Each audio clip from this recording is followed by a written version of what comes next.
Well, howdy ho, good neighbor. I just want to talk to you about these two news stories I'm watching on the news. I want you to watch them with me and tell me, where are we going in this world? What are we doing? Compassion or compassion? You decide. We need more compassion. Francisco. You got the homeless just hanging out. Look at this beautiful city. Beautiful city. Look at that shit. Just sitting there. I can't believe it. All these people staring at that shit when they come into the city. I mean, those poor people. Awful.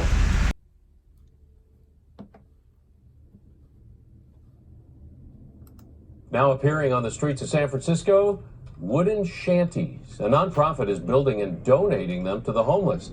Only on 5 tonight, Joe Vasquez reports city officials are saying thanks, but no thanks. Inside some of San Francisco's tent encampments, wooden shacks have begun to appear. John Smith calls this his box house, says it keeps him warmer than a tent and safer since he can lock it. John says he wants full-time housing, even cycled through a navigation center shelter, but had to leave after 60 days, so it was back to the streets. I'm on rock bottom right now, you know? You gotta start somewhere. These houses are being specially built and donated. We need to run some experiments. We need some pilot projects for different alternatives. Moksha Osgood is a woodworker who makes tiny houses for a living. He has partnered with former mayoral candidate Amy Farrah Weiss and her group called St. Francis Homelessness Challenge to build the box houses. I call them transitional sleep and storage shelters. Amy says since the city simply doesn't have enough homes, homeless people end up back on the street. So her group gives out the boxes to keep people safe. But our goal is to not have shanty towns or encampments. The city disagrees with her approach, saying it's unsafe and unhealthy. Homelessness director Jeff Kaczynski says transitional housing like navigation centers are the key. I appreciate people who care about the homeless population and want them to be safe and secure and healthy. And I know that folks do things from the goodness of their heart, and they should continue to do that, but there's other ways to contribute. Sure. Well, what would you do if you were on the street and there were rats trying to come into your tent at night? This is like a third world country here where rats are trying to get in where people are sleeping. And one of the biggest But a shanty town makes it seem even more third world, doesn't it? It's better than having the opportunity to be attacked or robbed at any time. St. Francis Homelessness Challenge is now building more shacks. These, they say, are a higher standard, up and beyond the safety code for RVs. Take a look inside here. You can see the living quarters. It's got a window here, shelves on that side, and you can pull this bench out and it becomes a bed. They're hoping a private property owner in the Mission will donate some space to let them build what they're calling a transitional village. They plan to build this village with or without the city's support. Joe Vasquez, KPIX 5. At 6, Oakland has just completed a 2-day sweep of homeless encampments around Lake Merritt. The city believes a recent legal decision enables it to take down those camps and deal with a spiraling homeless problem. Signs are now going up all around the lake that say no camping.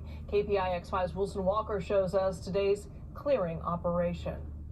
You know, for some people in this neighborhood, it is something that should have happened a long time ago. For others, this is something that is outright illegal. But either way, this is the day that one of the largest homeless encampments on Lake Merritt will come down. Today the city is here doing another cruel and inhumane eviction of unsheltered people who have literally nowhere to go. The kind of action that leaves homeless advocates outraged. Crews from the city of Oakland removing tents, clothes, propane tanks, and more bicycles than anyone here could begin to count. This camp has been here for a while, and a lot of neighbors say its removal is long overdue.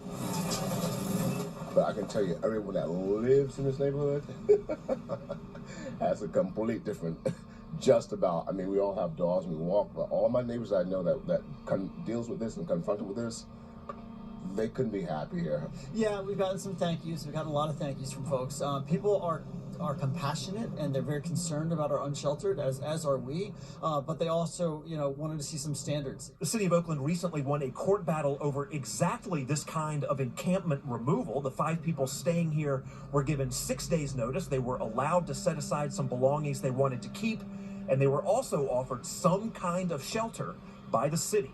The judge in Oakland that ruled in our case in December reaffirmed that our policies and procedures were constitutional, and they're the same procedures that we've been working on for a couple of years. But that was just one legal fight over how the homeless can legally be relocated. There is also a case out of Idaho. There was a case called Martin versus Boise, which determined that cities could not move people without offering adequate shelter. What we believe is that the shelter that the city of Oakland is offering is not adequate. Again, the city disagrees. It didn't say that cities couldn't move encampments. They said that we couldn't just ticket people and arrest people for being homeless. The city of Oakland doesn't do that. So the city says its procedures are legal and the camp removals will continue. And that goes for this camp as well. A crew of a half dozen with 2 dump trucks could not finish this job today. I'm told they will be back out here Tuesday morning. In Oakland, Wilson Walker, KPIX 5.